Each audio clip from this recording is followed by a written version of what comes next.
को पास पैसे नहीं होने के कारण हम लोग सब मिलजुल कर आए हैं लकड़ी तोड़ने। ये घने जंगल है, ये गरीपुल माछीवाड़ा के शहर में। भाई साहब, आपको क्या तकलीफ़ है लॉकडाउन के द्वारा? क्या सरकार से लॉकडाउन हटाना चाहिए? हाँ, आप बताइए। लॉकडाउन लगा रहना चाहिए कम से कम 2020 तक, 21 तक। अच्छा ठीक है? अच्छा। उसके आपको बाद इनमें कोई परेशानी नहीं? नहीं, हमें इनमें कोई परेशानी नहीं, बहुत बढ़िया ज़िंदगी जी रहे हैं, अच्छा से खा रहे हैं, घूम रहे हैं। जंगलात इतनी फेमस एरिया है कि इंसान इसकी जजमेंट नहीं कर सकती कि एंजॉय कितना बड़ा अच्छा ले रहे हैं हम लोग। वाह वाह, हाँ, नाइस नाइस। इसलिए जो है कि हम लोग एंजॉय कर रहे हैं और घूम रहे हैं कि ये पानी है साथ में और जंगलात है, क्या मज़ा आ रहा है। ये यहाँ पास पे में नदी है ना?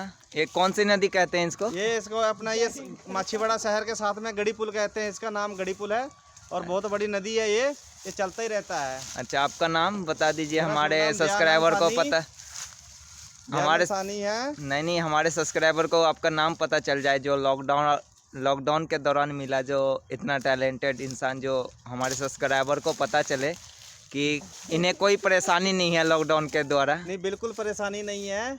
तो आप लोगों को क्या कहने चाहेंगे जो चल रहे हैं लॉकडाउन के दौरान, बोल रहे हैं क्या हमें? नहीं, हम लोग तो यही कहेंगे हर इंसान को जो शहर में फंस रखे हैं वो अपने आप को लॉकडाउन का जो है अब उसका पालन करें जी। और उसको जो है अच्छी तरह से निभाए ताकि सरकार को दिक्कत ना आए, कोई भी स्टेट का पुलिस है उसे ना दिक्कत आए, शासन प्रशासन को जो है किसी तरह की परेशानी ना हो कि जनता हमारी ऐसे कर रही है। जी जी जी, सुपर। हाँ, नाइस। आप देखिए, आप लोग ये लोग लकड़ी तोड़ने आए हैं। आप इन लकड़ियों को क्या कीजिएगा? हम इस लकड़ियों को अभी जो है जंगलात में खाना बनाएंगे। मछली लाए हैं, मछली और ड्रिंक होगा बनाने के बाद जो हम लोग अब जलावन इसलिए अच्छा, इकट्ठा कर रहे हैं कि लॉकडाउन में भी फुल मस्ती। आप कुछ कहना चाहेंगे? हम क्या कहेंगे, आपको कोई परेशानी? लालू जी, आपको कोई परेशानी नहीं है लॉकडाउन से? परेशानी नहीं है, काम मार रहे हैं, काम सिर्फ बंद है, यही और तकलीफ है? नहीं है, काम बंद है, एटीएम है ना पास में, बंद करा। अच्छा अच्छा, चलिए ठीक है। इनको कोई परेशानी नहीं है। ये देखिए, सब मस्ती में चल रहे हैं। इनका रब्बी नाम है और उनका विक्रम और हमारे कुछ दर्शक। आपको सानू टाइगर ऑफिशियल पे मिल जाएगा videos. Like share comment subscribe.